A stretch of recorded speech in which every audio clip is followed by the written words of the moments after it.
Welcome, sister. Now, over the next couple of videos, I'm going to be sharing with you the story of my own mother wound. Now, this is going to be really personal, so I wanted to share a couple of disclaimers before we dive in. The first one is that since I'm talking about the mother wound, I'm of course going to be talking about and sharing about my own mother. Now, I think it's really important to acknowledge that I am absolutely not coming from this place of blaming, shaming, or not loving my own mum. This is not about bashing my mum or making her wrong or making her less than. I totally know and get that my mum has always done what she thought and has known best, and so I just really want to honour and acknowledge that. And I want to say that I love her for that, and I'll always love her for that. And at the same time, I want to just really fully own my own experience, and I don't want to diminish this or make it less than. So today I'm going to share with you my own story of my mother wound. Now, the next disclaimer is that some of what I share, it may be triggering for you. It might start to stir and bring up stuff, and that might feel uncomfortable and uneasy. Now, if this is the case, then just please know that you don't have to deal with this alone. Make sure that you reach out for either professional or personal support for yourself. This can sometimes just feel like opening up a can of worms, and if this is the case for you, then just know that you're not alone and you don't have to do it alone. I wasn't familiar with or aware of the mother wound until I started working with women in women's circles. But when I look back, I realised that the first place that I came across it was whilst I was studying macrobiotics over the course of almost 4 years. In my first year of studies, I was really eager to kind of experience all of the goodness of macrobiotics for myself. So I booked myself in for a macrobiotic consultation. Now, during that consultation, the counsellor pointed out to me that the source of much of my pain and suffering and struggling was connected to my mother. Now, I remember I didn't really get it at the time, and there was a part of me that just felt angry. I felt like everything was good between my mum and myself, so I didn't want to hear or acknowledge this, and I just didn't understand it.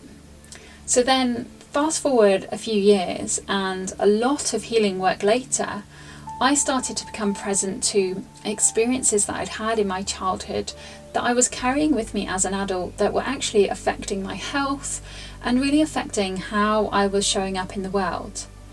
And it was the birth of my first child where I really experienced my mother wound just really coming to light and surfacing with a vengeance. I'd had a great pregnancy and a beautiful, amazing home birth, and then 6 weeks into motherhood, I developed a lump on my left breast, and this lump, it soon developed into a breast abscess, which then went on to open and drain on its own. And I remember when I saw the breast surgeon, he said that I was incredibly lucky to have avoided surgery and for my body to deal with it in the way that it did so well naturally without intervention. So I give full credit to macrobiotics for that. But this means that I spent almost a year with this huge open gaping wounds on my breast, which required weekly trips to the hospital. Now, I'm going to show you some pictures to give you an idea of what it looks like, so if you're squeamish, then turn away now. So throughout this year, I continued to breastfeed even though I had the abscess, and I felt really proud of myself at this point because it felt as though I was already paving a new way forward. My mum didn't have home birth and she also didn't breastfeed, so I felt really lucky to have my experience and knowledge of macrobiotics to just really help me do something different, which felt more nourishing compared to, I guess, what was handed down to me from, through my own lineage. Now, I'd learned in my macrobiotic training that the left side of the body is connected to the feminine, and the breasts are so much about like nourishment and goodness. So I was starting to piece together and to see that, as a child, I didn't receive the nourishment and the goodness that I needed. And my body was literally carrying and telling this story. It was in my first year of motherhood that I began to feel really undernourished and really depleted. And it created this opening for me to really begin to look at and really dive into where this was coming from. And as I connected to the timeline of my life, I realised how alone and unmothered I felt. I have so little memories of life before I was 10, and at the age of 10 my mother tried to kill herself whilst I was with her. There was no one else with us at the time, and it felt like in that moment I suddenly became her mother and wanted to take care of and protect her. So here I was becoming a mother myself, and my deepest traumas were starting to surface, and I was getting present to my own mother wound. And it was like the very act of becoming a mother really opened up my wounding for me, and it was a gateway into it. And so this began my own mother wound healing journey. And I have to say that it has not been easy at all, and at the same time it's brought with it so much light and so much goodness. In those first few years of becoming a mother, I realised just how much I lacked community and support. And I'd moved into a completely new town just 6 weeks before having my daughter, and I didn't know anyone, I didn't have any friends, I literally didn't have anyone around me, and it was so tough. And I'm sure so many women can relate to this, and they say it takes a village to raise a child, and I had no one in my village.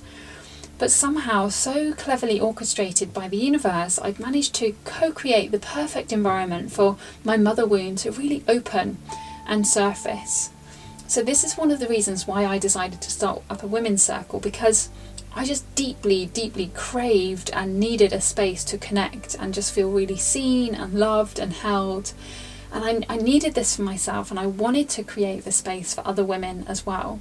And I'm just so grateful that I did, because it was sisterhood and women's circles that have really created the right space for me to dive all into this mother wound stuff. So at this point, it was a couple of years into becoming a mother myself, and I didn't really know, I didn't realise that all of my struggles, my depletion and angst I was experiencing was actually the mother wound.